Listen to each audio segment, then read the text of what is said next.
The courtroom was silent. Lee Doan stood in the center of the massive chamber, his hands locked in metal restraints that glowed with a faint blue light. Around him, thousands of alien faces watched from elevated seats that rose up like a mountain on all sides.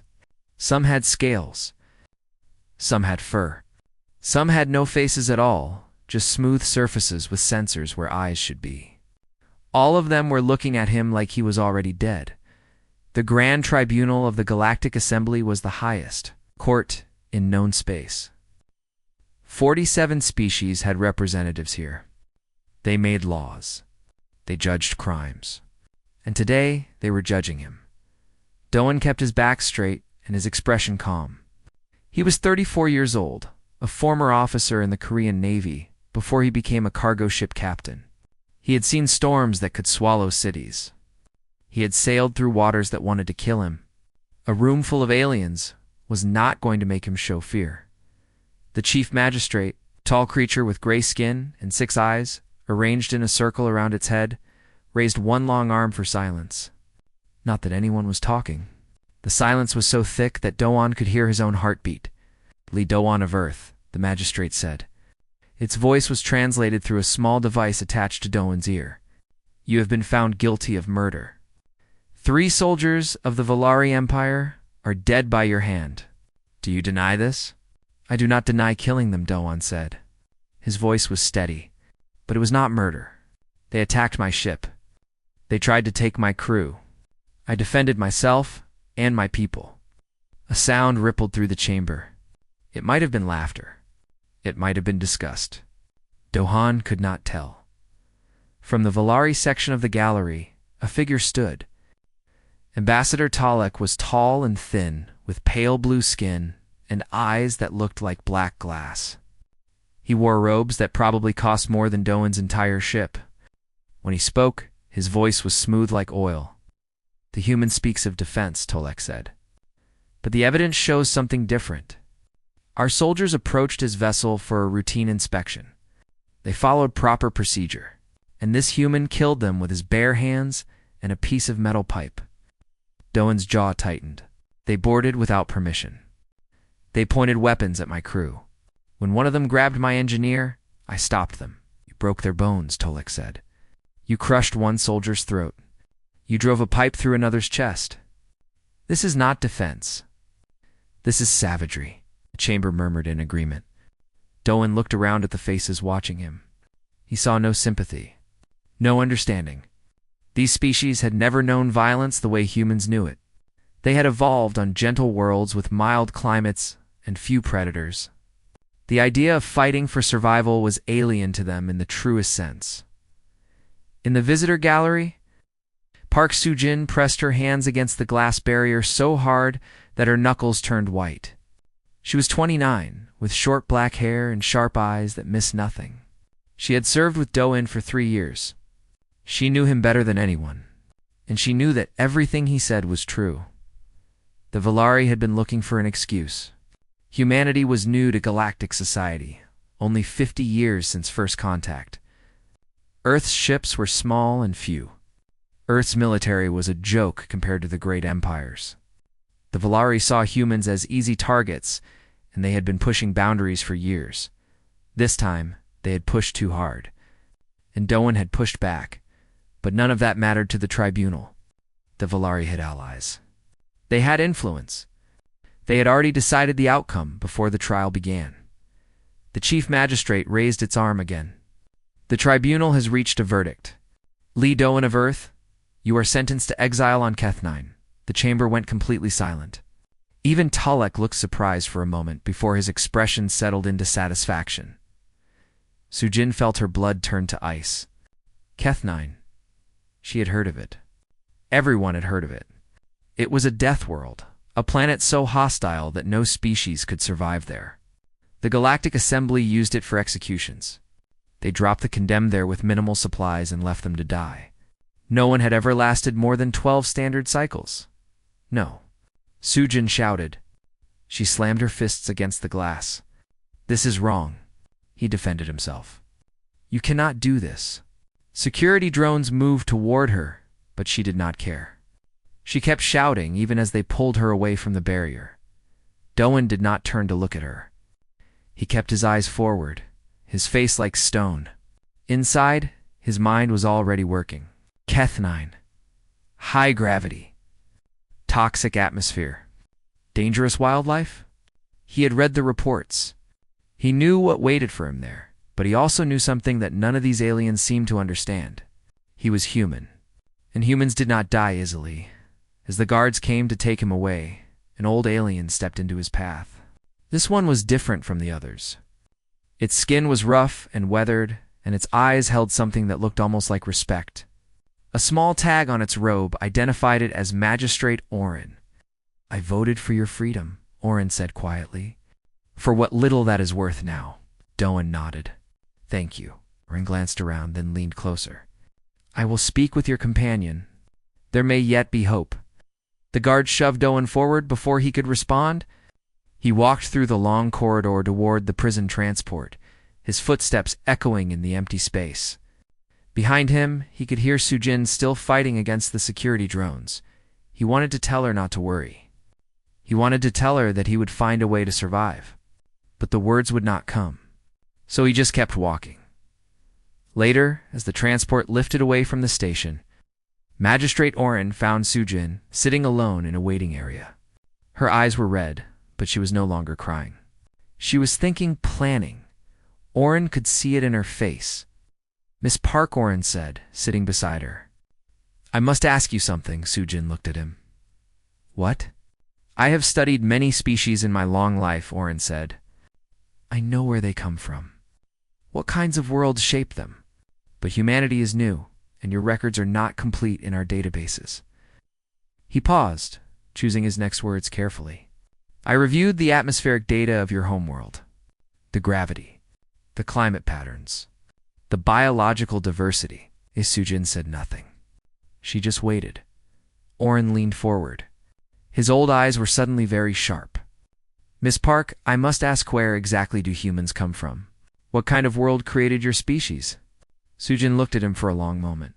Then slowly she smiled. It was not a happy smile. It was the smile of someone who knew a secret that would change everything. "I think," she said quietly, "you should find out for yourself." The drop pod hit the ground hard. Metal screamed against rock as the small vessel carved a path through dense vegetation before finally stopping against a massive tree. Inside, Lee Doan waited 3 seconds for his head to stop spinning, then released his harness and kicked open the emergency hatch. Humid air rushed in immediately. It was hot, thick with moisture, and carried a faint chemical smell that burned slightly in his nose. The sky above was a strange shade of orange, and the sun looked bigger than Earth's sun. Everything was wrong. Everything was alien. Doan stepped out of the pod and looked around. The jungle stretched in every direction. Trees taller than buildings rose from ground, covered in strange plants with leaves and colors he had no names for. Sounds filled the air. Clicks, growls, screams of animals he could not see. The ground was soft under his feet, and when he looked down, he saw something with too many legs scurrying away into the undergrowth. He took a deep breath, then another. The air was not pleasant, but he could breathe it. His lungs did not reject it. That was good. Inside the pod, he found his survival kit. The Valari guards had laughed when they gave it to him. A small blade. A device for purifying water. Emergency food packets that would last 3 days. A thin thermal blanket that would do almost nothing against the cold nights. 3 days of food, one guard had said. "You will not need more than that." Doan had said nothing. He had just watched them with calm eyes until they looked away. Now, alone on a planet meant to kill him, he got to work. The first thing he did was find higher ground. He climbed a ridge nearby and studied the landscape. To the north, he could see mountains. To the east, the jungle continued until it met what looked like a vast plain. To the west, there was a river. Water meant life, but it also meant predators. He would need to be careful. He chose a spot halfway up the ridge, where a cluster of rocks formed a natural shelter. The opening faced away from the wind, and the rocks would hold heat during the cold nights. It was not perfect, but it was defensible. By the time the sun began to set, Doan had built a basic shelter. He used branches and large leaves to create a roof. He gathered stones to make a fire pit. He found dry wood that would burn slowly through the night. When darkness fell, he had a fire going. The flames pushed back the shadows and kept the creatures in the jungle at a safe distance. He ate one of his food packets and drank water from a nearby stream after running it.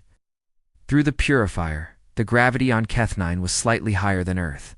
He could feel it in his legs, in his back. But it was not crushing. It was not unbearable. It was just uncomfortable, like carrying a heavy backpack all the time. Deathworld, he said quietly to himself, watching the fire. They call this a Deathworld, something screamed in the jungle. It was close. Doan picked up a long branch he had sharpened into a spear and waited. Minutes passed. The screaming stopped. Whatever it was had decided to find easier prey. Doan smiled slightly and went back to watching the fire. Far away, on Earth, Park Sujin stood in a conference room in Seoul. Across the table sat Admiral Baek Hyun-woo, a man in his 50s with gray hair and eyes that had seen too many battles. Beside him was Minister Yoon Hana, a woman whose calm face hid a mind as sharp as any blade. They sent him to Keth-9, Sujin said. Her voice was steady, but her hands were shaking. It is a death sentence. No one survives that planet. Admiral Baek studied her for a long moment. Tell me exactly what happened. Sujin told them everything. The Valari boarding party. The fight. The trial that was over before it began. The sentence that was meant to make an example of a human who dared to fight back. When she finished, the room was silent. Minister Yoon spoke first. The Valari have been testing us for years. They see humanity as weak, isolated, easy to push around. And now they have gone too far, Admiral Baek said. This is not just about one man. This is about what we will accept. Captain Lee is still alive, Sujin said. I know it. He is the best survival expert I have ever met. If anyone can live on Keth-9, it is him. Admiral Baek exchanged a look with Minister Yoon. Something passed between them. A decision being made. There is something you should know, the Admiral said. Before you left the tribunal station, Magistrate Oren contacted our diplomatic office. He asked about Earth. Specifically, he asked about our planetary classification data. Sujin frowned. What does that mean? It means he wanted to know what kind of world we come from, Minister Yoon said. And here's the interesting part. No galactic species has ever formally requested that information. They all assumed Earth was a garden world. A soft planet with a gentle climate. Is that not common? Sujin asked. Admiral Baek laughed. It was not a happy sound. Miss Park, most intelligent species in the galaxy evolved on worlds we would consider paradise. Low gravity. Stable temperatures. Few predators. Few natural disasters. They have no concept of what Earth actually is. Minister Yoon leaned forward. We are going to give Magistrate Oren the data he requested. And then we are going to get Captain Lee back. How? Sujin asked.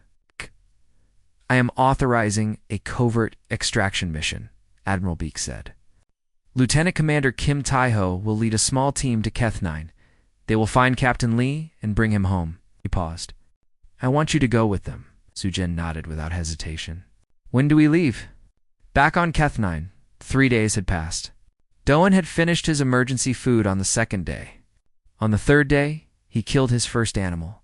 It was a creature about the size of a large dog, covered in thick scales and armed with claws that could tear through metal. It had come to his shelter at night, attracted by the smell of his fire. Dohan had been waiting for it. The fight lasted less than a minute. The creature was fast and strong, but Doan was faster. He drove his sharpened spear through its throat before it could close its jaws around his arm. Now, as the sun rose on his 4th day, he sat by his fire and cooked strips of meat over the flames. The meat tasted strange, but it was protein. It was survival. High above, hidden in orbit, an automated monitoring drone recorded everything. It watched as the human ate his meal. It watched as he stretched his muscles and checked his wounds. It watched as he picked up his weapons and walked into the jungle to explore. The drone's basic intelligence processed what it was seeing. It compared the humans' behavior to all previous condemned prisoners. Previous prisoners had panicked. They had cried. They had given up and waited for death. This one was building a home. The drone flagged the footage as an anomaly and sent it back to the tribunal station. In the report, it noted something unusual. Subjects showing zero stress indicators. Behavior inconsistent with expected responses. Possible sensor malfunction, but the sensors were not malfunctioning. They were working perfectly. They were just watching something they had never seen before. 8 weeks. 56 days on a planet designed to kill, and Lee Doan was not just alive. He was thriving. The footage had leaked to the Galactic Media Network 3 weeks earlier.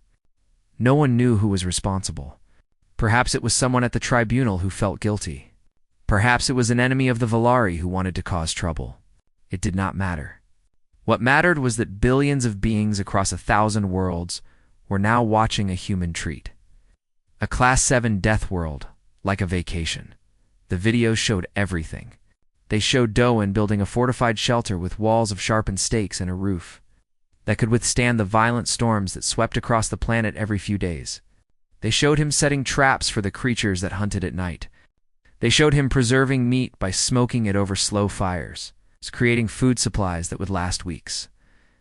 One video showed him fighting a creature twice his size. It had 6 legs and a mouth full of teeth that could bite through stone. Doan killed it with a spear and a knife he had made from bones. The fight lasted for minutes. When it was over, he dragged the body back to his camp, butchered it, and ate it for dinner.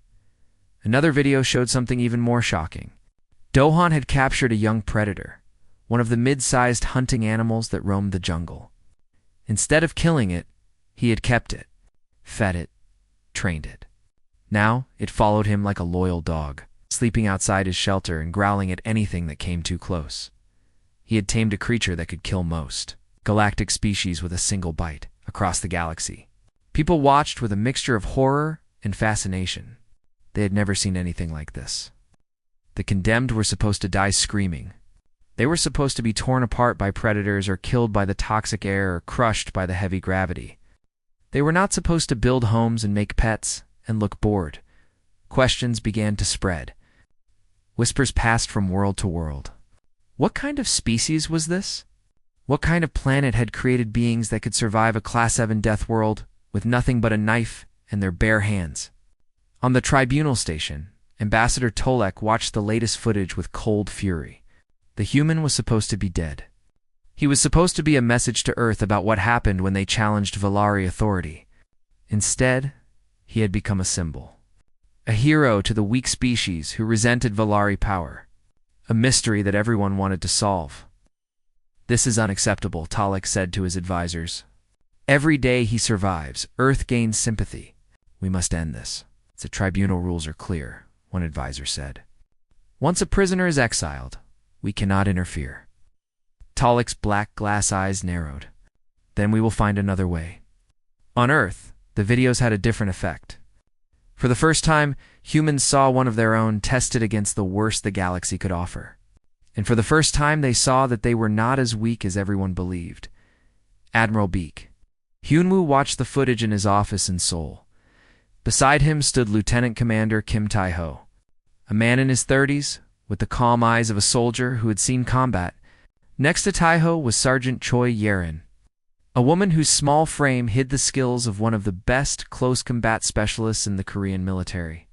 "He has been alone for 8 weeks, Tae-ho said, "and he looks healthier than when he left." "He is eating better than most of our soldiers," Admiral Beak said with a faint smile. "That creature he killed last week probably weighed 200 kilograms. Park Soo-jin entered the room. She had been training with the extraction team for weeks, preparing for the mission to Keth-9. Her body was exhausted, but her eyes were bright with determination. "Minister Yoon just received a message from Magistrate Oren," she said. "He finally got the data he requested. Earth's full planetary classification." Admiral Beak nodded slowly, and he read it 3 times.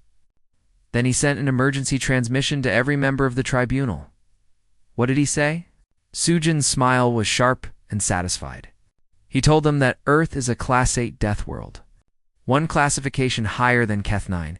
He told them that they did not send Doan to his death. She paused for effect. They sent him home. The room was silent for a moment. Then Taiho laughed, a sound of genuine disbelief. A Class 8 world, he said. They thought we were soft. They are about to learn otherwise, Admiral Beak said. He turned to the team. Your mission is approved. You leave in 12 hours. Find Captain Lee and bring him back. Show them what humans can do. On Keth-9, Doan had no idea that he had become famous. He spent his days exploring the jungle, mapping the terrain, learning which plants were safe and which were poison. He found caves that could serve as emergency shelters. He found mineral deposits that might be useful for making better tools. He found a valley where the air was cleaner and the predators were fewer. He was not just surviving anymore. He was preparing to stay. In the evenings, he sat by his fire and talked to his animal companion. He had named it Jigum, a Korean word meaning something close to dream. It was strange, having a conversation with a creature that could not understand him. But the sound of his own voice kept him sane. They will come for me eventually, he told Jegum, either to rescue me or to kill me. Either way, I will be ready. Jugum made a sound that might have been agreement, then rolled over and fell asleep. Doan looked up at the orange sky. Stars were beginning to appear, strange constellations he did not recognize. Somewhere out there, Earth was spinning through space. His home, his people. He wondered if they knew he was still alive. He wondered if they were coming. He did not know that at this very moment, the entire galaxy was asking questions about his species. He did not know that scientists on 100 worlds were pulling up Earth's data and staring at it in disbelief. He did not know that politicians were having emergency meetings and military commanders were recalculating threat assessments. He only knew that he was alive, and that he intended to stay that way. Somewhere in orbit, the monitoring drone continued to record. Its footage was now being watched in real time by millions of beings across the galaxy. They watched the human sit by his fire, relaxed and calm, as if he was camping in a park instead of surviving on a death world, on a distant space station. A young alien asked its parent the question that everyone was thinking. If that planet cannot kill him, it said, what can? The parent had no answer. No one did. And somewhere in the deep cold of space, a small Earth ship was preparing to jump toward Keth-9. Inside, a team of 5 humans checked their weapons and reviewed their mission. They were going to bring their captain home, and nothing in the galaxy was going to stop them. Magistrate. Orin's message spread across the galaxy like fire through dry grass. Within hours, every major news network was reporting the same impossible story. Earth was a Class A death world. The humans came from a planet more dangerous than the one they used for executions. The data was public now. It's available for anyone to examine. And examine they did. Earth's gravity was measured at 1 g, which most species considered high. The atmosphere contained oxygen, a highly reactive gas that most galactic biologists called a slow poison. The temperature range was extreme. From frozen wastelands where the air itself could kill 2 deserts where water evaporated before it touched the ground, the planet was covered in a chemical solvent called water, and the beings that lived there actually drank it, swam in it. But the biological data was what truly shocked them. Humans were pursuit predators. They had evolved to chase prey across vast distances until the prey collapsed from exhaustion. Their bodies were designed for endurance, able to function for days, with little food or sleep. They healed from injuries that would kill most species. They adapted to almost any environment, and they ate meat. They consumed the flesh of other animals as a regular part of their diet. The data also showed Earth's history. Ice ages that covered half the planet in frozen death. Supervolcanoes that blocked out the sun for years. Plagues that killed millions of humans at a time. And through all of it, humanity had survived. They had grown. They had spread to every corner of their deadly world and made it their home. One prominent scientist, a Velari biologist who had spent his career studying dangerous species, made a statement that was broadcast across the network. "We have made a terrible miscalculation," he said. His voice was shaking. "We assumed humans were like us, soft, civilized, safe, but they are not. They are apex predators from a world that makes Keth-9 look gentle. Every human alive today is descended from beings who survived conditions that would kill any of us.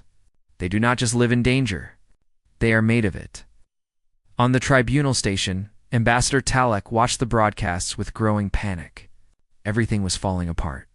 The Velari Empire had spent years positioning themselves as the dominant force in this sector of space. They had used fear and manipulation to control weaker species. And now a single human sitting on a rock in the jungle was destroying all of it. He made his decision quickly. Rules did not matter anymore. Consequences did not matter anymore. The human had to die. Talek sent a coded message to a Velari warship stationed nearby. The orders were simple. Destroy the human rescue shuttle when it arrived at Keth-9. Kill everyone on board. Blame it on local pirates or a navigation accident. No one would ever know. The rescue shuttle dropped out of faster-than-light travel 3 days later, emerging in the space above Keth-9. Inside, Lieutenant Commander Kim Tai-ho ran through the final checks while Park Soo-jin studied the terrain maps on her screen. "Surface conditions are stable," Soo-jin said. "The captain's last known position is in the northern jungle, about 50 kilometers from the original drop site." Sergeant Choi Yerin checked her weapon for the 4th time. "How are we going to find him?" "He will find us," Soo-jin said. "Doan knows we would come eventually. He will be watching." The shuttle began its descent. The planet's atmosphere glowed orange around them as they punched through the upper layers. Everything was going according to plan. Then the sensor screamed. "Incoming fire," Tai-ho shouted. He threw the shuttle into a hard turn as a plasma bolt burned through the space where they had been a second before. "We have a warship behind us." Soo-jin looked at her screen. A Velari cruiser had appeared from behind the planet's largest moon. It was firing at them with weapons designed to destroy ships 10 times their size. "They knew we were coming," she said. "This is a trap." Another plasma bolt hit their rear shields. The shuttle shook violently, and warning lights flashed across every panel. "Shields failing," Yerin reported. "We need to land now." Tai-ho pushed the engines to maximum, diving toward the surface. The Velari cruiser followed, firing again and again. Most of the shots missed, but one struck the shuttle's engine housing. Fire erupted from the damaged section. "Hold on." Tai-ho yelled. They crashed hard in a clearing near the jungle's edge. The impact threw everyone against their restraints. Metal screamed. Glass shattered. Then silence. Soo-jin opened her eyes slowly. Pain shot through her shoulder, but she could move. She looked around. Tai-ho was bleeding from a cut on his head but already reaching for his weapon. 2 other team members were unconscious but breathing. Yerin was not moving. Soo-jin crawled toward her and checked for a pulse. Nothing. The sergeant had taken the worst of the impact. A piece of metal had pierced her chest. "She is gone," Soo-jin said quietly. There was no time to grieve. Through the shattered windshield, they could see figures moving in the distance. Velari soldiers were descending from transport pods, at least 50 of them, spreading out to surround the crash site. "They sent ground troops," Tai-ho said. He grabbed his rifle and moved toward the exit hatch. "They are not just trying to destroy evidence. They want to make sure no one survives." Soo-jin picked up Yerin's weapon. Her hands were steady even though her heart was pounding. "Then we make them pay for every step." They pulled the 2 unconscious team members from the wreckage and retreated into the jungle. The Velari followed, their advanced sensors tracking the humans through the dense vegetation.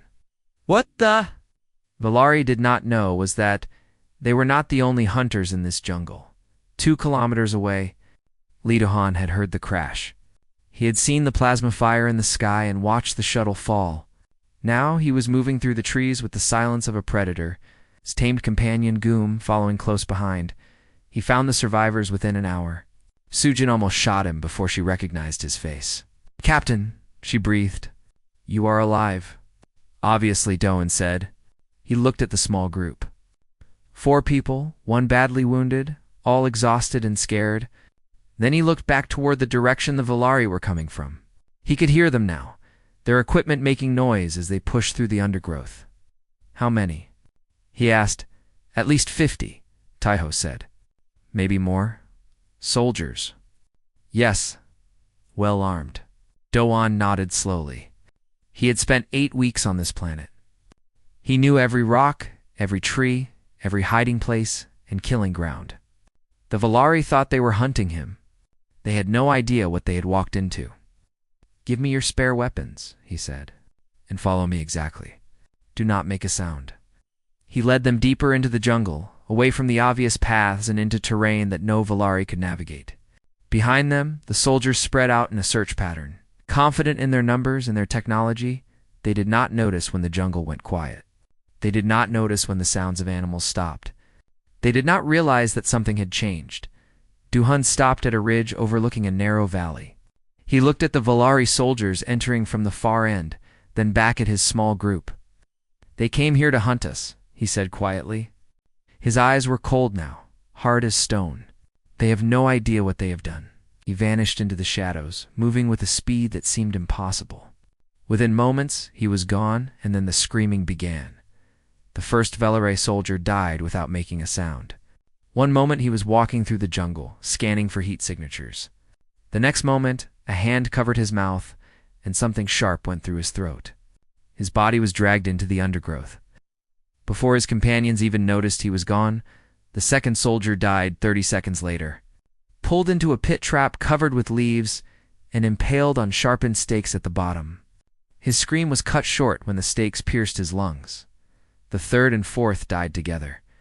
When they triggered a rope that released a log covered in spikes, it swung out of the darkness and crushed them against a tree. Li Doan moved through the jungle like a ghost. He had spent 8 weeks learning this terrain. He knew where to step, where to hide, where to strike. The Volari had numbers and weapons. He had something better. He had home field advantage on a world designed to kill. Lieutenant. Commander Taiho and the remaining survivors watched from a hidden position as the Volari force fell apart. Every few minutes, another scream would echo through the trees. Another soldier would vanish. Panic was spreading through the enemy ranks. They had come expecting to hunt wounded prey. Instead, they had walked into a nightmare. He is taking them apart, Taiho whispered. There was awe in his voice. Park Sujin nodded.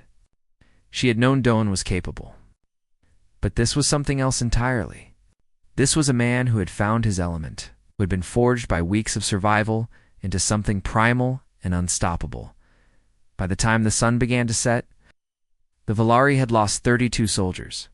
The remaining 48 had pulled back to a defensive position, abandoning their search pattern and clustering together for protection. They were afraid now. They were no longer hunters.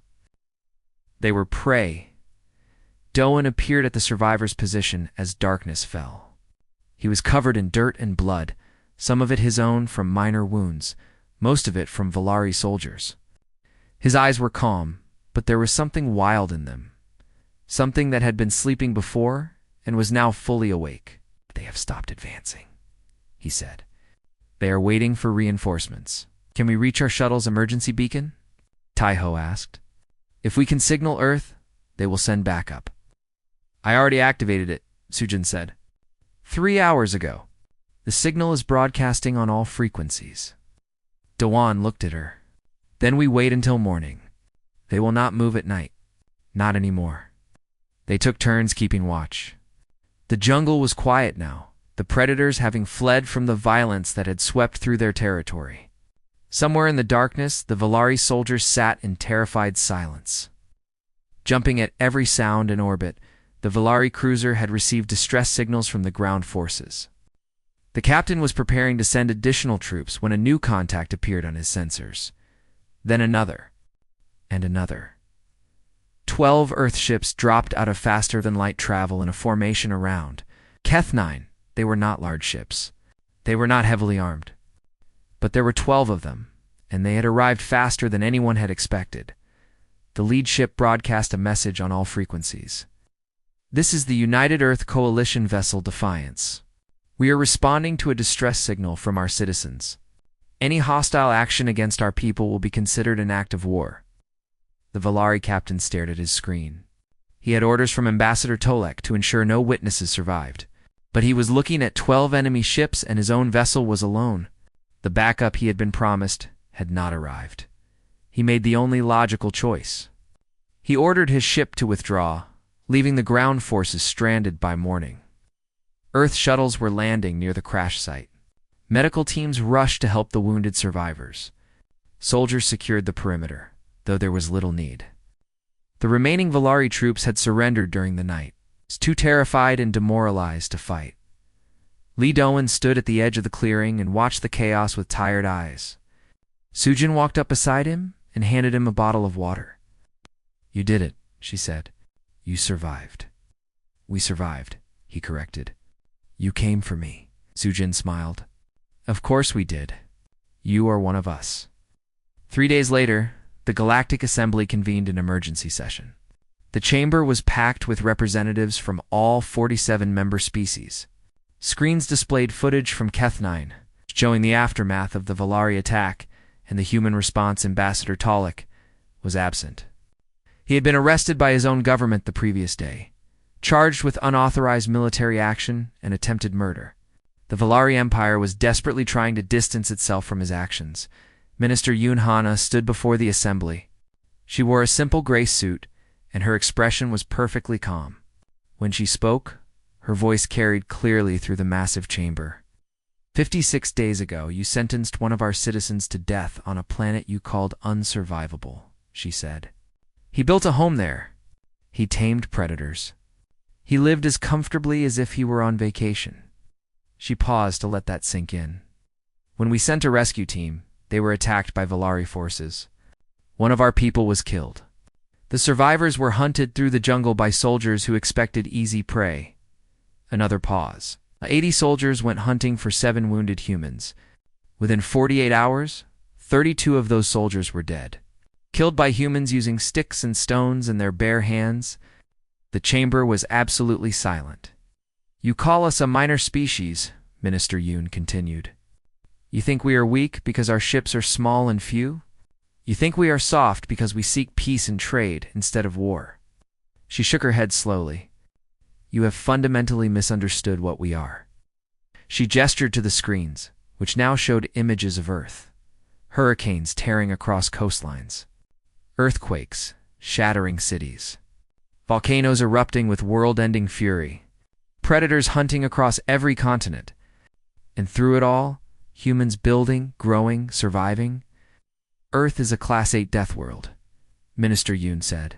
"Every single one of the 8 billion humans alive today is descended from ancestors who survived conditions that would kill any species in this chamber. We learn to endure. We learn to adapt.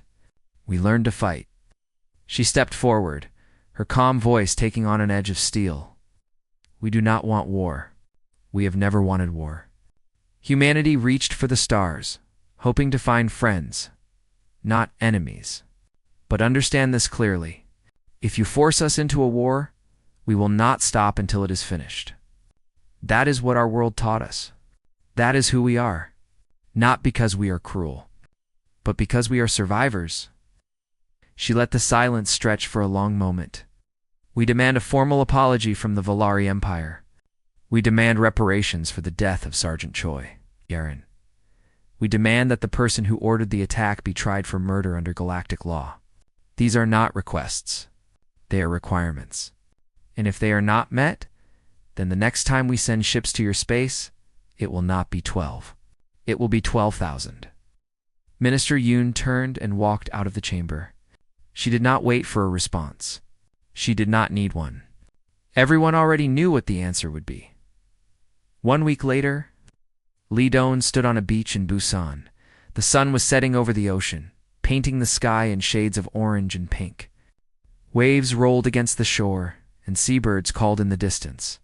It was beautiful. It was peaceful. It was home. Sujin stood beside him, watching the same sunset. "Magistrate Oren sends his regards," she said. He says you are welcome to visit the tribunal station anytime. Apparently, you are quite popular with the younger species now.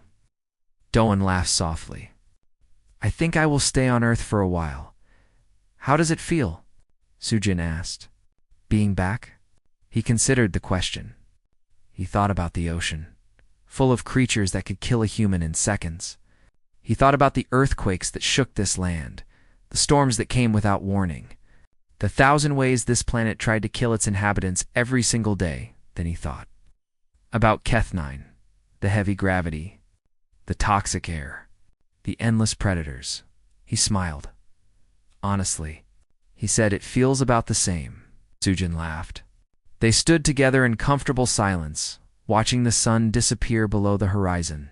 Behind them, the lights of Busan began to flicker on. A city of millions going about their evening routines, completely unaware of how close they had come to war. But elsewhere in the galaxy, beings who had never given humanity a second thought were now watching with new eyes.